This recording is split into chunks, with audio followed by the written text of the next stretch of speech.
দুনিয়ার রাজনীতি, দুনিয়ার দল আপনারে জান্নাতে দিতে পারবে না যদি ওই দলের মধ্যে কোরআন সুন্নাহর কর্মসূচি না থাকে, ঠিক কিনা? হযরত ওমর ডেকে বলে, তাড়াতাড়ি চলো, কিন্তু পূজা নিয়ে চলতে পারে না, পুজো হয়ে গেছে ভাবের কারণে। অনেক দূরে কাফেলা রয়েছে, এদিকে কাফেলার ভিতরে যারা, ওরা কোনদিনও হযরত ওমরকে আগে কোনদিন ওরা চেহারা দেখে না, ওরা চেনেও না, ওরাও জানেও না। হযরত ওমর কাফেলার মধ্যে প্রবেশ করার পরে বড় তাড়াতাড়ি চুলা পোড়া হোক, পাতিল বসানো হলো, রান্না চড়িয়ে দেওয়া হলো। এদিকে ছোট্ট বাচ্চারা খোদার কারণে কাতরাচ্ছে। হযরত ওমর বলে, তাড়াতাড়ি করো না, বাচ্চাগুলো এখন না খেয়ে কাতরাচ্ছে। রান্না হয়ে গেল। খাদেম বলে, আপনি শান্ত হন হুজুর। ওমর বলে, কেমনে শান্ত হব? যতক্ষণ পর্যন্ত আমার চোখের সামনে এই কাফেলার বৃদ্ধরা, নারীরা, শিশুরা খাবার না খাবে, ততক্ষণ পর্যন্ত আমি ওমর শান্ত হতে পারি না। আল্লাহু আকবার বলেন না? আরে মিয়ান, কত কত দেখেন, কত মিল।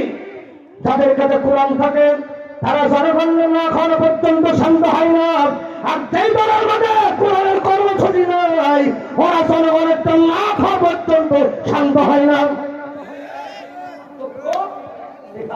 পার্থক্য, যারা কোরআনের রাজনীতি করে তারা জনগণকে না খাওয়া পর্যন্ত শান্ত হয় না, যাদের কাছে কোরআন নাই ওরা জনগণ একটা না খাওয়া পর্যন্ত শান্ত হয় না। কথা ঠিক না? ছেলে বলে হ্যাঁ,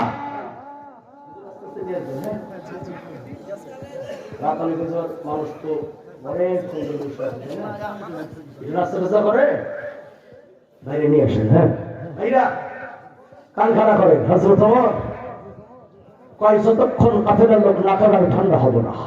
এটা রাষ্ট্রপ্রধান, চিন্তা করেন আপনি। হযরত ওমর রান্না করার পরে খাবারগুলি দস্তরখানা বিছিয়ে দিল, সামনে কয়, খান তাড়াতাড়ি। বৃদ্ধ ওমরের সামনে খাই, শিশুরা খাই। ওমর ফারুক দেখে আর বলে, আলহামদুলিল্লাহ। খাওয়া হয়ে গেল। খানা খাওয়ার পরে কাফেলার কয়েকজন মুরব্বী ওমরের কাছে আসছে। আসে ভাই, বাবাজি তুমি কত ভালো মানুষ। ও বাবাজি, এই দেশের সরকার যদি ওমর না হইয়া তুমি হইতে কতই না সুন্দর হতো। সুবহানাল্লাহ বলেন। কয়, সরকার যদি ওমর না হয় তুমি হইতে কত না ভালো হইতো, তুমি কত ভালো মানুষ। তুমি খাবার মাথায় করা আমাদের জন্য আনছো, তোর দিল কত বড়, তোমার মন কত বড়।